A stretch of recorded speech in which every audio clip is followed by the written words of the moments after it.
Hello students, a very good morning to all students.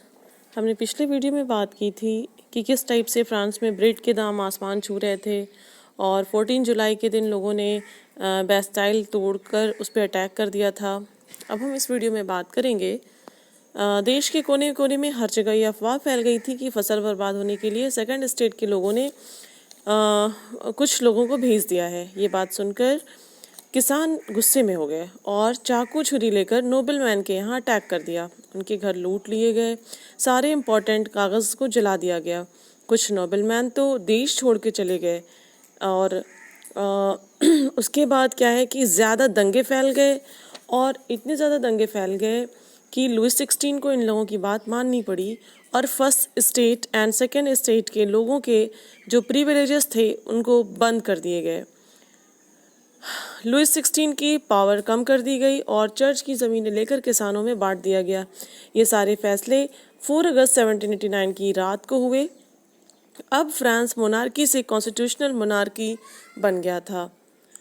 National assembly ने 1791 में असली constitution बना डाला, जिसका मकसद था राजा के पावर को कुछ हद तक रखना। ऐसा न हो कि जो राजा चाहे देश में वही हो। गवर्नमेंट को 3 हिस्सों में बांटा गया, लेजिस्लेचर, एग्जीक्यूटिव एंड जुडिशरी।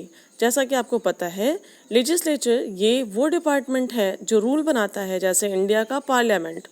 अब हम अगर एग्जीक्यूटिव की बात करें तो एग्जीक्यूटिव वो डिपार्टमेंट है जो ये देखता है कि जो रूल बने हैं वो सही है या नहीं। थर्ड, अगर हम जुडिशरी की बात करें तो जो रूल फॉलो ना करे उसे जुडिशरी देखती है, जैसे कोर्ट। फ्रांस का कुछ पॉलिटिकल सिस्टम ऐसा हो गया था कि 28 मिलियन की जनसंख्या में से 4 मिलियन पीपल ही वोट दे सकते थे। सिर्फ 4 मिलियन लोग 50,000 इलेक्टर्स चुनते थे। यानी कहने का मतलब 4 मिलियन पर्सनस इलेक्टेड 50,000 पर्सनस और एक जज भी। और वो 50,000 इलेक्टर्स में से वोटिंग के थ्रू 745 असेंबली मेंबर चुनते थे, जो नेशनल असेंबली के लिए जिनका किंग पर कंट्रोल होता था। किंग के पास बची थी वीटो पावर, यानी किंग के बिना मर्जी के कुछ नहीं होगा। देखा जाए तो फ्रांस के मेंबर्स इनडायरेक्टली असेंबली मेंबर चुनते थे। तो अब ये जानते हैं कि वो 4 मिलियन पीपल लोग जो वोट डालते थे उन्हें एक्टिव सिटीजन कहते थे, है ना।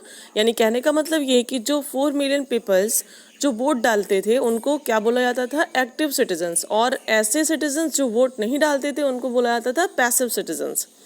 तो एक्टिव सिटीजन्स के अंदर वो होते थे जिनका सेक्स मेल था, एज 25 प्लस था और एक मजदूर की 3 दिन की सैलरी कितना टैक्स देता था, उसी को वोटिंग राइट्स मिलता था। और जो वोट नहीं देते थे उन्हें पैसिव सिटीजन्स कहते थे। और ज़्यादातर नेशनल असेंबली के मेंबर वही होते थे जो अपना टैक्स पे करते थे।